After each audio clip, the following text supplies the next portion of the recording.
জিদ্দার ফ্যানগুলো এমনই ফ্যান যে ওনার কোনো মুভির আপডেট পেলেই পোস্টার ক্রিয়েট করা শুরু করে দেয়। একটা মুভি আসতে চলেছে জিদ্দার, মুভিটার নাম হচ্ছে রেবেল।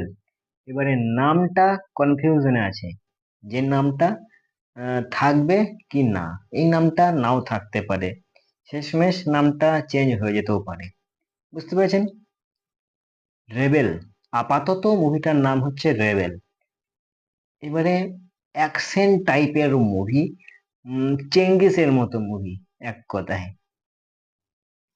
একটা কথা বলে রাখি, এই যে সিনেমার আপডেটটা, রেবেল বলে যে সিনেমাটা আসতে চলেছে, এই সিনেমার আপডেটটা শোনা মাত্রই ফ্যানমেড পোস্টার ক্রিয়েট করা শুরু হয়ে যায়। আর আমাকে তো এই ফ্যানমেড পোস্টারটা অসাধারণ লেগেছে, আউটস্ট্যান্ডিং লেগেছে ফ্যানমেড পোস্টারটা। আর একটা কথা বলে রাখি, যে জিদ্দা উনি কিন্তু আর শুধু বাংলার হিরো তা কিন্তু নয়, উনি কিন্তু প্যান ইন্ডিয়ার হিরো। মানে উনি বলিউডেও ডেবিউ করেছে, বলিউডে ডেবিউ করেছে। এই তো আমাদের কিছুদিনের মধ্যেই একটা ওয়েব সিরিজে কাজ করতে চলেছে জিদ্দা, খাকি টু, দ্য বেঙ্গল চ্যাপ্টার। এই ওয়েব সিরিজে জিদ্দা কাজ করতে চলেছে, তাহলে উনি বলিউডে ডেবিউ করলেন একটা ওয়েব সিরিজের মধ্যে দিয়ে। এবারে জিদ্দাকে বাংলা কিন্তু সম্মান দিতে পারেনি, জিদ্দাকে যোগ্য সম্মানটা দিতে পারেনি বাংলা।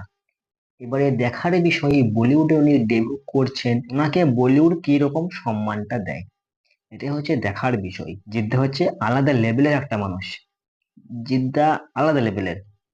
একটা কথা বলে রাখি, পরবর্তীকালে জিদ্দা বলিউডে কাজ করবে, ঠিক আছে, কাজ উনি করবে বলিউডে। এবারে উনি কিন্তু বাংলাকেও ভুলে যাবে না। কেন ভুলে যাবে না? উনি কিন্তু বাংলার মাটিটাকে আঁকড়ে ধরে আছে, কামড়ে ধরে আছে। চেঙ্গিস মুভিটা যখন রিলিজ করে উনি কিন্তু গিয়েছিলেন বোম্বেতে। এবারে কি বলেছিলেন, যে একটা স্বপ্ন নিয়ে এসেছি, আমার বাংলার মুভি চেঙ্গিস, এটাকে প্যান ইন্ডিয়াতে সফল করাতে হবে। উনি কিন্তু এই কথাগুলো বলেছেন চেঙ্গিসের, যখন মানে চেঙ্গিস মুভিটা যখন রিলিজ করবে, চেঙ্গিসের প্রমোশনের জন্য যখন গিয়েছিলেন, তখন কিন্তু এই কথাগুলো বলেছিলেন উনি। তাহলে এটাই প্রমাণ করে যে জিদ্দা সত্যি আলাদা লেভেলের মানুষ। যাই হোক, মেন কথা হচ্ছে জিদ্দার একটা মুভি আসতে চলেছে, মুভিটার নাম হচ্ছে রেবেল। কিন্তু নামটা কনফিউশনে আছে, রেবেল হবে কি না নামটা। এই যে নামটা আছে রেবেল, এই নামটা অন্য নাম হতেও পারে। ঠিক আছে, এটা হলো মেন বিষয়। এবারে ফ্যানমেড পোস্টারটা কেমন হয়েছে আপনাদেরকে সেটা কমেন্টে লিখুন। আমাকে কিন্তু ভালো হয়েছে, খুবই ভালো লেগেছে ফ্যানমেড পোস্টারটা। তো আজকের মতো ভিডিও এখানে শেষ করছি, আরো নেক্সট কোনো ভিডিওতে আপনাদের সাথে দেখা হবে। বাই।